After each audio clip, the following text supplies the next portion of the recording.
이번 주에 제가 세미나를 좀 다녀왔습니다. 사실 세미나 강사 목사님은 제가 평소에 존경하고 따르려고 했던 목사님도 아니었고 닮고 싶은 교회 시스템이 있는 것도 아니었습니다. 그러나 코로나 시대에 대부분 대형 교회가 회복되지 못하고 난전을 몸살을 앓고 있을 때 유독 이 교회가 80% 예배가 회복되었다는 말을 듣고 친구 목사님께서 함께 가자 권유해서 다녀왔습니다.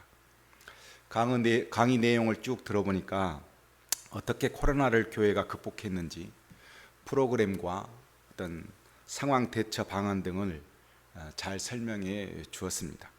그런데 제가 듣고 보니 코로나 위협이 3년 동안 교회를 위협할 때 특별한 프로그램이나 공감할 만한 시스템이 이 교회에 있어서 극복된 것은 아니었습니다.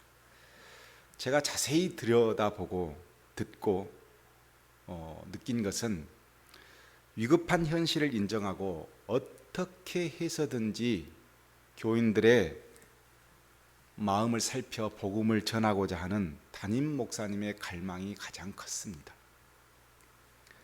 코로나로 인해 대면 예배가 중단되면 온라인으로 예배를 드리고 정부가 숫자를 제한을 두면 여러 번, 수번 곳곳에서 예배를 여러 차례 드려서 또 성도들의 마음을 살피고 신천지나 이단 종교단체들이 무리를 일으켜 교회 이미지가 상하면 성도들하고 같이 모여서 주위 상가들을 다니면서 쓰레기를 주워주고 학교 앞에서 쓰레기를 줍고 그것도 부족해서 상가들이 무너지자 교인들에게 상품권을 구매하도록 해서 그 상가들을 돕도록 다시 만들어주고 그러다 보니 교인들도 교회에 대한 자부심이 생기고 그리고 교회는 빠른 속도로 다시 회복할 수 있었다.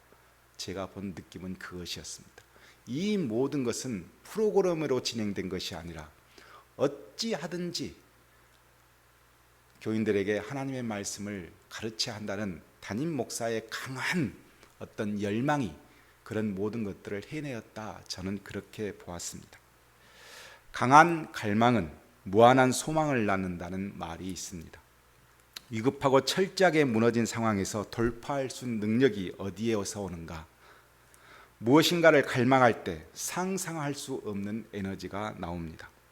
이 갈망이 단순히 육체적인 어떤 욕구에서 분출되어진 갈망이라고 한다면 그렇게 길게 가지 못합니다.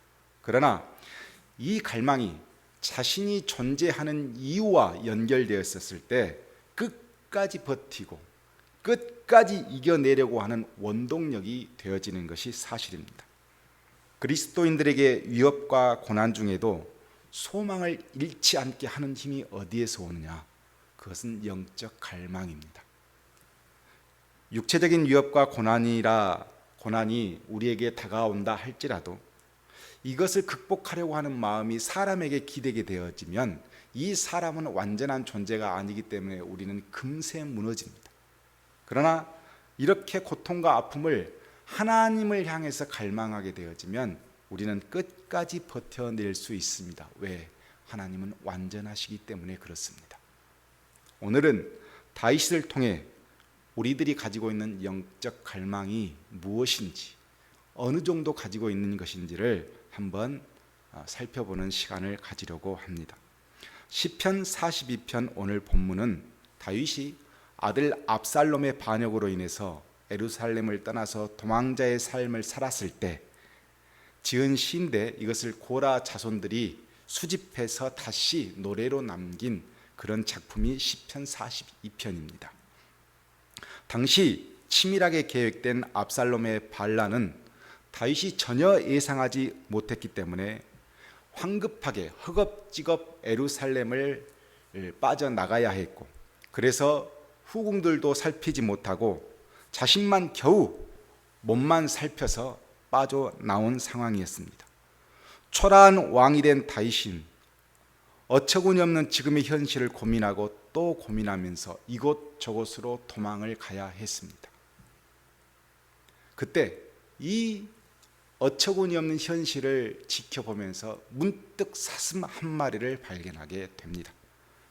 그 사슴을 보면서 자신의 지금의 모습을 투영해 보기 시작했습니다.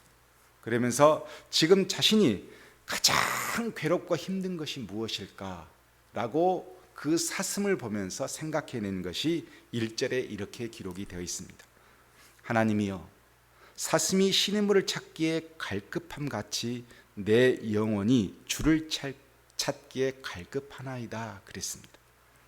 다윗의 가장 큰 문제는 자신의 영혼이 주를 갈급하고 있다는 것이었습니다. 갈급하다고 하는 원문의 의미는 소리를 높여 울다 부르짖다의 그 단어에서 따온 울부짖으며 찾는다라는 뜻을 가지고 있습니다. 사슴이라고 하는 동물은 열이 많아서 다혈질 체질을 가지고 있는 동물이라고 합니다. 그래서 심한 갈증을 느끼면 다른 동물보다 몇 배 더 심한 갈증을 느껴서 그냥 있는 것이 아니라 그냥 울부짖으며 그 갈증을 호소한다고 합니다. 그런 사슴이 강한 갈증으로 인해 시냇물을 찾는 것과 같이 자신의 영혼도 울부짖으며 하나님을 찾고 있는 그 모습과 똑같다라는 것을 이 다윗은 알게 된 것입니다. 원수들에 대한 원망이 먼저가 아니었습니다. 두려움과 떨림 때문에 정신을 잃어 어쩔 줄 몰라 당황스러운 것이 먼저가 아니었습니다. 목마른 사슴처럼 울부짖는 것이 다윗에게 먼저였습니다. 전혀 저항할 수도 없고 전혀 상상할 수 없는 고난이 그리스도인들에게 닥치면 그 힘으로 이것을 돌파할 수 없는 상황이 되었을 때 우리가 악한 사람들로부터 너무나 가혹한 고난을 받아서 어떻게 행동을 합니까? 우리 교회 역사를 보면 네로 황제의 핍박과 위협 때 죽어가는 그리스도인들의 모습을 보면 알 수 있습니다. 그들이 용병을 구입했거나 변호사를 구해서 법적으로 대항했거나 전혀 그러지 않았습니다. 단지 사슴처럼 울부짖었을 뿐입니다. 하나님을 향해 울부짖는 것으로 그들이 할 수 있는 모든 권리를 다했습니다. 그리스도인들은 다윗처럼 상상할 수 없는 고난이 막 닥쳤을 때, 자신의 힘으로는 도저히 이 고난을 이겨낼 수 없었을 때 제일 먼저 비난하거나 원수에 대항하려는 힘을 찾으려고 하지 않고 하나님께 울부짖는 것이 먼저입니다. 다윗도 그랬습니다. 본문 2절에 보면 힘없는 그 갈망 뒤에 자신의 처지를 이렇게 기록하고 있습니다. 내가 어느 때에 나아가서 하나님의 얼굴을 배울까? 다윗은 도망자가 되기 이전에 자주 성소에서 예배를 드렸습니다. 다윗은 하나님의 임재를 상징하는 법궤를 오벳 에돔 집에서 옮겨오면서 자신이 그 하나님의 법궤와 함께 있다는 그 기쁨을 마음껏 누리기 위해서 계속해서 예배를 드렸습니다. 얼마나 이 하나님의 법궤를 자신의 성으로 옮기면서 기뻤던지 왕이 입는 옷을 집어 던지고 백성들이 입는 베옷을 입고 마냥 즐거워하면서 그 법궤를 자신의 성으로 이동을 했습니다. 그리고 예배하기 시작했고 또 예배하기 시작했고 일상이 되도록 예배를 했습니다. 그런데 4절에 보면 이렇게 예배의 습관을 가지고 있는 다윗이 자신 혼자 예배를 즐기지만 않았다는 것을 볼 수 있습니다. 내가 전에 성의를 지키는 무리와 동행하여 기쁨과 감사의 소리를 내며 그들을 하나님의 집으로 인도하였더니 그랬습니다.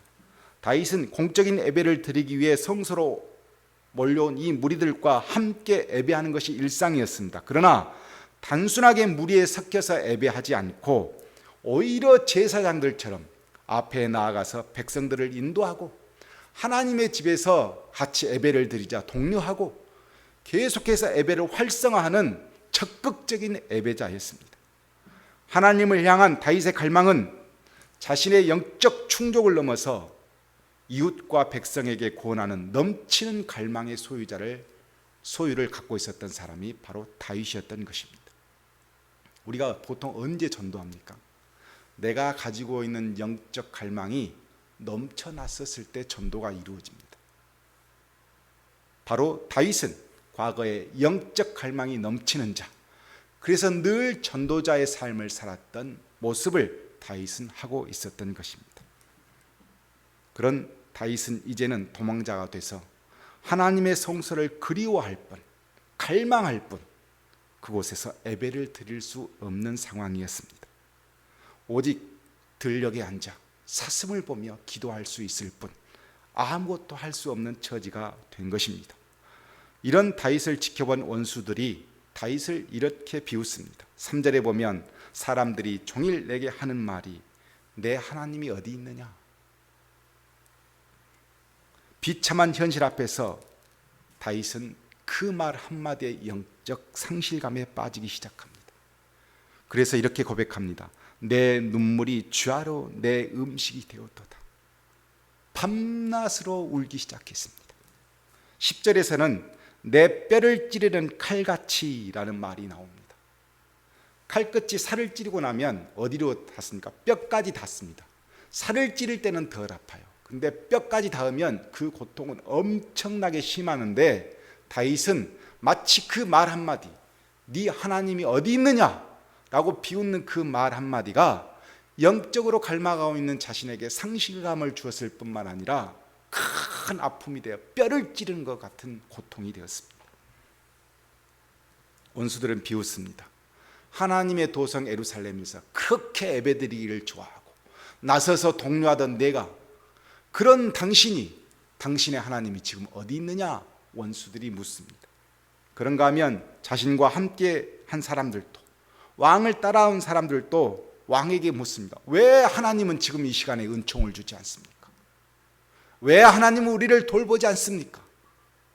이렇게 묻는 그들의 질문에 영적 갈망을 가지고 있는 다윗이지만 마음에는 상실감에 이르기 시작하긴 됩니다.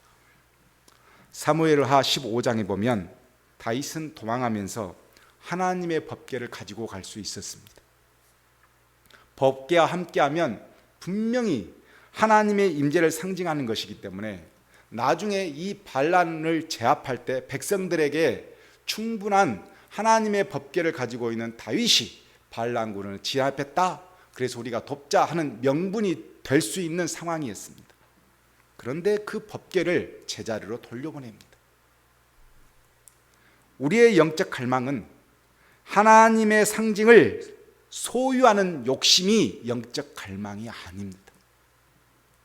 하나님의 은혜를 소망하는 믿음이 영적 갈망입니다. 하나님의 법궤가 나와 함께 내가 이것을 가져야 되겠다 하는 것이 영적 갈망이 아니라 하나님의 은혜를 내가 받아야 되겠다라고 하는 그 믿음이 영적 갈망이라고 하는 겁니다. 우리의 영적 갈망은 법궤를 소유하는 것보다 하나님의 은혜를 소망하는 마음에서 더 풍성하게 나타나기 때문에 그렇습니다. 외적인 명분보다 내적인 갈망이 하나님의 은혜를 받게 되리라고 하는 확신이 있었기 때문에 다윗은 그 법궤를 취하려고 하지 않고 제자리에 돌려보내고 자신만 도망을 갔습니다. 사람들은 고통스러운 현실을 두고 묻습니다. 하나님이 어디 계시냐? 지금의 아픔과 고통에서 너의 존재는 무엇이냐? 다윗은 대답합니다. 법궤가 아닌 내 안에 영적 갈망이 내가 존재하는 이유일 뿐만 아니라 하나님의 은혜의 통로가 될 것이다. 이 확신을 많은 사람들에게 보이는 행동입니다. 다윗은 자신에게 영적 상실감을 주는 주위의 모든 것으로부터 하나님을 갈망하고 있는 초라한 자신의 모습이지만 그래서 그 자신의 모습을 향해서 위로하기 시작합니다. 자신이 자신에게 위로하는 겁니다. 5절에 이렇게 위로합니다. 내 영혼아, 내가 어찌하여 낙심하며 어찌하여 내 속에서 불안해하는가? 너는 하나님께 소망을 두라. 그가 나타나 도우심으로 말미암아 내가 여전히 찬송하리로다 그랬습니다. 여기서 중요한 것은 다윗의 신앙의 참 모습을 볼 수 있는 대목입니다. 낙심은 원문에서 보면 속이다라는 말이 있습니다. 진정한 마음을 속이는 이 낙심을 다윗은 알았습니다. 나는 분명 그리스도인이고 나는 분명 하나님의 사람인데 갑자기 주위에 여러 사람들의 말로 인해서 내가 낙심이 오는 거예요. 이 낙심은 나를 속이는 거예요. 그래서 다윗이 어떻게 대처했냐면 6절에 보면 요단 땅과 헤르몬과 미살 산에서 주를 기억하나이다 그랬어요. 이것저것 도망다니는 곳에서 뭘 했냐면 이 낙심을 이겨내기 위해서 하나님을 기억했습니다. 이곳에서도 하나님이 나를 도왔지, 이곳에서도 나를 도와주셨지, 이곳에서도 나를 도와주었지, 도와주었던 그 과거를 계속 되새김질하면서 내 머릿속에서 지워지지 않도록 합니다. 사실 살펴보면 사울을 피해서 도망 다녔었을 때 자기와 함께 했던 시글락의 전사들이 있었습니다. 600명의 전사들. 이 600명의 전사들이 압살롬이 반란했다라는 말을 듣자 제일 먼저 선두에서 다윗을 지켜냈습니다. 다윗이 도망가자 가장 백성으로부터 사랑받는 두 제사장, 대제사장 사독과 아비아달이 와서 다윗과 함께 하겠다고 동원됩니다. 그런가 하면 먹을 것도 없이 도망와서 백성들이 허겁지겁했었을 때 바르실레가 와서 자신의 가문에 큰 화가 닥칠 수도 있음에도 불구하고 다윗을 돕고 다윗을 모시기 시작합니다.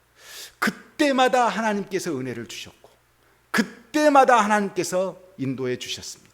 이것을 생각하니 다윗이 낙심되었던 마음이 점점 사라지기 시작합니다. 다윗의 갈망을 죽이려는 마음이 또 있었습니다. 그것은 불안이었습니다. 불안은 원뜻에 보면 소용돌이치다 라는 뜻을 가지고 있습니다. 마음이 좌우로 움직이는 거예요. 오늘은 즐거웠다, 내일은 슬펐다, 막 정신없이 내 마음이 요동치는 겁니다. 7절에 보면 지금의 영적 상황을 파도와 같은 외압이 있었다 이렇게 고백합니다. 그런데 다윗이 이것을 어떻게 이겨냈냐면 낮에는 여호와께서 그의 인자하심을 베푸시고 밤에는 그의 찬송이 내게 있어 생명의 하나님께 기도하리로다 그랬습니다. 불안을 어떻게 이겨냈습니까? 하나님은 나에게 인자하신 분이야. 파도와 같이 밀려오는 그 불안을 놓고 하나님은 나에게 인자하신 분이야 그러면서 기도하기 시작했다는 겁니다.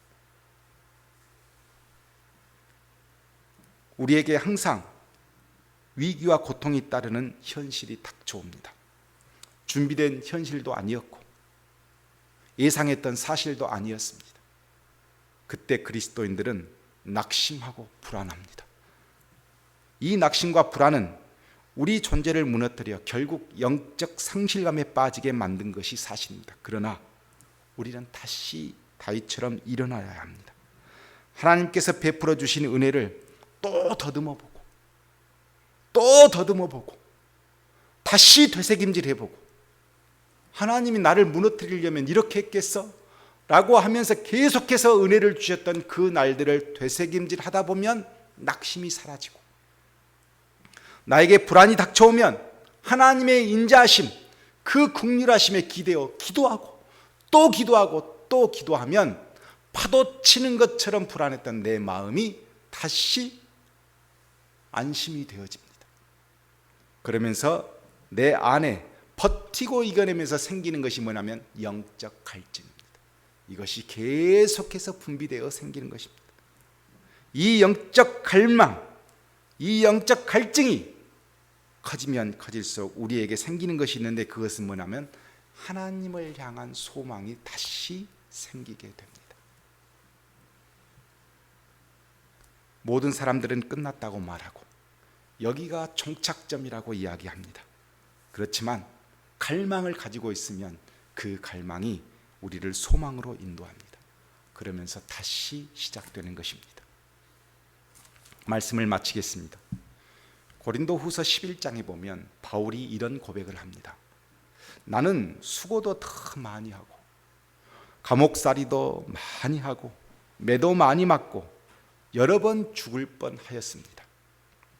유대 사람들에게서 40에서 하나를 뺀 매를 맞는 것이 5번이었고 채찍으로 맞는 것이 3번이고 돌로 맞는 것이 1번이요 파선을 당한 것이 3번이요 밤낮 꼬박 하루를 망망한 바다를 떠다녔습니다. 자주 여행하는 동안에는 강물의 위협과 광도의 위협과 동족의 위협과 이방인의 위협과 도시의 위협과 광야의 위험과 바다의 위험과 거짓 형제의 위험을 당하였습니다. 수고와 고역에 시달리고 여러 번 밤을 지새우고 줄이고 목마르고 여러 번 굶고 추위에 떨고 헐벗었습니다. 왜 바울은 이토록 자신을 돌보지 않고 미친 듯이 복음을 전할 수 있었을까? 왜 그래야 했을까? 그가 가지고 있는 영적 갈망입니다. 육체가 부서지고 영혼이 위협을 당하여도 이 영적 갈망을 가진 바울을 어떻게 할 수가 없었습니다. 이런 바울도 마지막 자신에게 소망이 있었습니다. 영적 갈망이 풍성한 이 바울에게도 소망이 있었는데 그것을 디모데에게 편지로 썼는데 디모데 4장 7절에 이렇게 자신의 소망을 기록합니다. 나는 선한 싸움을 싸우고 나의 달려갈 길을 마치고 믿음을 지켰으니 이제 후로는 나를 위하여 의의 면류관이 예비되었으므로 주 곧 의로우신 재판장이 그 날에 내게 주실 것이다 그랬습니다. 마지막 소원은 사명을 다한 후에 내가 마지막 죽게 되어지면 소망이 하나 있는데 그것은 뭐냐면 주님 앞에 나가서 그 영광의 면류관을 받는 것입니다. 주님 앞에 서는 것. 주를 갈망하는 그 마음이 주 앞에 섰었을 때 그것만 생각하고 살았던 사람이 바울이었습니다. 제가 존경하는 교수님 한 분이 있습니다. 오도코 교수님이라는 분이 수업 시간에 한 학생이 물었습니다. 교수님 앞에 주님이 갑자기 나타나시면 교수님 어떨 것 같습니까? 라고 물었는데 의외로 싱거운 질문이었는데 굉장히 심각하게 답해 주셨습니다. 미칠지도 모르겠습니다 라고 대답했습니다. 그러면서 예로 설명하는 것이 집으로 들어가면 강아지가 와서 내 앞에서 뱅뱅뱅뱅 돌았다가 소파로 갔다가 다시 달려오고 저리로 갔다가 다시 달려오고 미친 듯이 자기를 좋아하는 그 강아지와 같이 되지 않을까 싶습니다 라고 대답했습니다. 제가 우리 아들 기저귀 차고 있었을 때 막 놀아주는 게 아빠거든요. 얘가 시계를 모르잖아요. 그런데 제가 학교에서 마치고 돌아올 시간이 되면 베란다 앞에서 바로 딱 앉아서 있는 거예요. 제가 문을 열고 오면 이 아이가 어떻게 하냐면 막 울어버려요. 도대체 어디 갔다 왔느냐 이거죠. 얼마나 갈망하고 얼마나 만나고 싶었으면 그 문 앞에서 기저귀 차고 아이가 기다리고 있어요. 그러다가 아빠를 보면 그 갈망이 다 분출돼서 어쩔 줄을 모르는 거예요. 울어버려요. 주님을 이렇게 우리가 갈망할 수 있다면 우리에게 속한 모든 어려움들, 고통들 우리는 이겨낼 수 있습니다. 영적 갈망은 우리에게 소망을 줍니다. 영적 갈망은 내가 존재하는 이유를 가장 명확하게 대답해 줄 수 있는 근거가 영적 갈망입니다. 우리의 가정, 우리의 교회 왜 어려움이 없습니까? 내가 지금 뭐 하고 있지? 내게 왜 이런 전혀 계산되어지지 않는 일들이 벌어지지? 모두 다 생각할 수 있습니다. 그러나 버티고 이겨낼 수 있는 오직 힘은 영적 갈망입니다. 다윗처럼 우리는 모든 상황에서 갈망이 있어야 합니다. 그러면 반드시 우리에게 하나님은 소망을 주시고 그 소망으로 우리는 다시 시작할 수 있는 힘을 얻게 되는 것입니다. 그런 가정이 여러분이 되시기를 주의 이름으로 축복합니다.